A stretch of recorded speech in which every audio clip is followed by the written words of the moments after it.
Welcome student, my name is Muhammad Hasib Awan and you are watching my official YouTube channel. Today I am going to discuss the topic of first year physics, scalar product or dot product. What is scalar product? Multiplication of two vectors in such a way that we got a scalar quantity, then such product of two vectors is known as scalar product. कह रहा है कि हम दो vectors को कुछ इस तरह से मल्टीप्लाई करें कि हमें उन दो वेक्टर्स के रिजल्ट में एक स्केलर क्वांटिटी मिल जाए, तो इस वो जो वेक्टर्स की प्रोडक्ट होगी उस प्रोडक्ट को हम कहेंगे स्केलर प्रोडक्ट. कह रहा है कि हम दो वेक्टर्स को इस तरह मल्टीप्लाई करें, दो वेक्टर्स को इस तरह मल्टीप्लाई करें कि उनका जो प्रोडक्ट आए, मेरे पास जो रिजल्ट आए वो स्केलर क्वांटिटी आए. जब उन दो वेक्टर्स का प्रोडक्ट मेरे पास एक स्केलर क्वांटिटी आएगा तो उसे मैं कहूँगा scalar product. Explanation: scalar product is represented by putting a dot between two vectors as given a dot b. Scalar product of two vectors a and b mathematically written as a dot b is equal to ab cos of theta. Mathematically किस तरह लिखेंगे? जब dot हटेगा तो cos of theta लग जाएगा, a b cos of theta. a जो है मैग्नीट्यूड है वेक्टर a की, b जो है मैग्नीट्यूड है वेक्टर b की, और थीटा इन दोनों के दरमियान स्मॉल एंगल है. इसको हम a b cos थीटा भी लिख सकते हैं या फिर इनकी पोजीशन चेंज करके a cos थीटा b भी लिख सकते हैं. ये डायग्राम सामने बनी हुई है, देखें a और b, ये मेरे पास a है और ये मेरे पास b है, ठीक है. इन दोनों के दरमियान एंगल थीटा है. तो जो मेरे पास b का जो x कंपोनेंट होगा वो नीचे मैंने लिखा हुआ है bx is equal to b cos of theta. Theta हमारे पास x एक्सिस के अलॉन्ग होता है, x कंपोनेंट है x का, bx is equal to b cos theta, ठीक है. इसी तरह मैं डायग्राम कुछ इस तरह बनाता हूँ कि परपेंडिकुलर ड्रा करता हूँ a से, तो a का जो x एक्सिस होगा, a के जो x कंपोनेंट होगा वो होगा a cos ऑफ थीटा. तो इसलिए मैंने यहाँ पे a b cos थीटा भी लिख दिया और a cos थीटा b भी. अगर आपको ये बात समझ नहीं भी आती तो आप सिर्फ ये लिखते हैं a dot b is equal to a b cos of theta.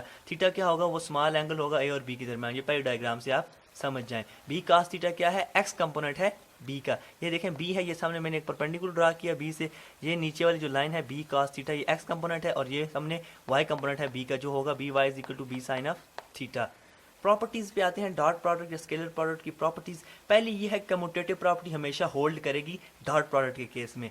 a dot b हमारे पास बराबर आएगा b डॉट a के. इसका प्रूफ भी आप कर सकते हैं. a हमारे पास कोई भी मतलब वेक्टर्स आप ले लें xi प्लस वाई जे या 7i प्लस 6j, और b आप ले लें 2i प्लस 6j, उन दोनों को आप मल्टीप्लाई करें, ठीक है. तो मल्टीप्लाई जब करेंगे तो ए को पहले रखें और बी को बाद में रखें, मल्टीप्लाई करेंगे जो आपके पास आंसर आएगा, कुछ भी आपके पास जो आंसर आएगा वो बराबर होगा बी को पहले रख के ए को बाद में रखें. इसी तरह डिस्ट्रीब्यूटिव प्रॉपर्टी भी होल्ड करती है A dot B plus C is equal to A dot B plus A dot C. ये दोनों प्रॉपर्टीज होल्ड करती हैं. तीसरी प्रॉपर्टी जो नहीं है वो है ऑर्थोगोनलिटी प्रॉपर्टी. क्या प्रॉपर्टी है? When two vectors A and B are perpendicular to each other और orthogonal to each other. Orthogonal का मतलब भी परपेंडिकुलर ही है, परपेंडिकुलर और ऑर्थोगोनल एक ही चीज़ है. ऑर्थोगोनलिटी प्रॉपर्टी का ये मतलब है कि परपेंडिकुलरिटी प्रॉपर्टी मतलब ए और बी जो वेक्टर्स हैं, ए और बी जो दो वेक्टर्स हैं वो आपस में परपेंडिकुलर हो तो उनका जो डॉट प्रोडक्ट होगा वो हमेशा जीरो होगा. इस प्रॉपर्टी को कहते हैं ऑर्थोगोनैलिटी प्रॉपर्टी. ए वेक्टर ये मेरे पास है, बी वेक्टर ये मेरे पास है, इन दोनों के दरमियान 90 का एंगल है, परपेंडिकुलर है. तो ए डॉट बीटा जब ए डॉट बी जब डॉट हटेगा तो cos थीटा लगेगा, A B cos of theta. Theta मेरे पास 90 है, जो 90 पुट करेंगे तो cos 90 0 है. तो हमारे पास dot product of two vectors A and B which are perpendicular to each other is equal to 0. This is known as orthogonality property. तो अब हम डिस्कस करेंगे एग्जांपल्स ऑफ स्केलर प्रोडक्ट और dot product. Now discuss the examples of scalar product और dot product. First one is work. Work को हमें पता है क्या होता है. जब हम किसी भी बॉडी पे फोर्स लगाएं और उस फोर्स की डायरेक्शन में या उस फोर्स की अपोजिट डायरेक्शन में या किसी भी डायरेक्शन में किसी एंगल पर वो जो फोर्स है कोई डिस्प्लेसमेंट कवर करे, जब हम फोर्स लगाएं बॉडी पे वो डिस्प्लेसमेंट कवर करे तो उसे कहते हैं वर्क. वर्क हमारे पास इक्वल होता है W is equal to F dot D, ठीक है. एफ डॉट डी ये हमारे पास स्केलर प्रोडक्ट की एग्जांपल है. क्यों? देखें मेरे पास फोर्स एक वेक्टर है, डिस्प्लेसमेंट एक वेक्टर है, ऊपर वेक्टर का साइन पड़ा हुआ है, एरो आपको नजर आ रहा है. एफ भी वेक्टर है और डी भी वेक्टर है. ये दोनों वेक्टर फोर्स और डिस्प्लेसमेंट वेक्टर कुछ इस तरह से मल्टीप्लाई हो रहे हैं कि हमारे पास प्रोडक्ट में एक स्केलर क्वांटिटी आ रही है जो है वर्क. दो वेक्टर्स एफ और डी इस तरह मल्टीप्लाई हो रहे हैं मेरे पास कि मेरे पास प्रोडक्ट में एक स्केलर क्वांटिटी आ रही है जो है वर्क. इसे कहेंगे स्केलर प्रोडक्ट. एफ जो है फोर्स वेक्टर है और डी डिस्प्लेसमेंट वेक्टर है. दूसरी एग्जांपल है पावर की. Power P is equal to F dot V. F is force vector and V is velocity. और तीसरी चीज़ जो आपको शायद नहीं हुआ वो है इलेक्ट्रिक फ्लक्स। इलेक्ट्रिक फ्लक्स हमारे पास इक्वल होती है ई डॉट ए। ई हमारे पास इलेक्ट्रिक फील्ड इंटेंसिटी है और ए हमारे पास एरिया वेक्टर है। These are the some examples of the scalar product और डॉट प्रोडक्ट। किस तरह देखें, दो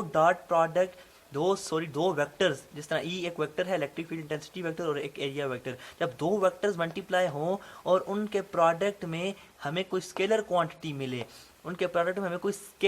मिले, तो उसे कहेंगे स्केलर प्रोडक्ट।